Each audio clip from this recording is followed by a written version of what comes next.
In this video, we'll look at the numerical question. Earlier, we have derived two major expressions for the value of phi, that was shear plane angle, and gamma, that was shear strain. So we are given with an orthogonal machining with uncut chip thickness T1 as 0.2 mm, and following are the observations which are recorded. The observations are this much only, the value of alpha and the value of T2. So for different values of alpha, we are given with different values of T2. So these two are the known things, and we have to find the value of gamma, shear strain, and the shear plane angle. So I have calculated all the values and I have got all the values over here. So how can you do this calculation? You first find the value of R, that is T1 by T2, and this will always be less than 1 because T1 is going to be lesser than T2 always.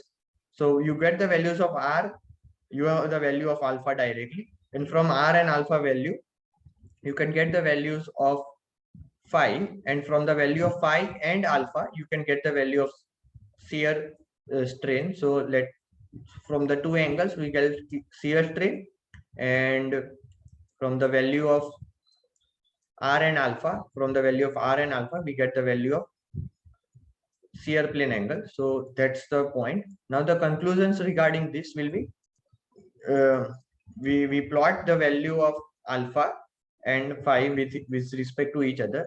So as my alpha value is increasing, that is the backrake angle is increasing, my phi value, that is the dynamic shear plane angle, is increasing, and as my phi value is alpha value is increasing, my shear strain is reducing.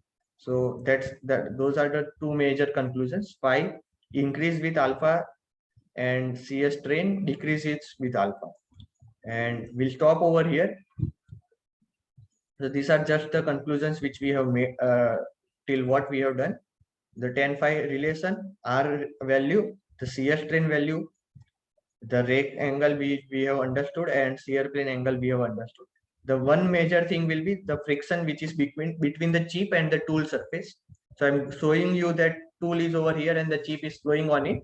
So that is the friction value mu. That will be some type of total force upon the normal force that will come into picture, and that is equal to friction angle. So lambda is equal to friction angle, and tan lambda is equal to mu.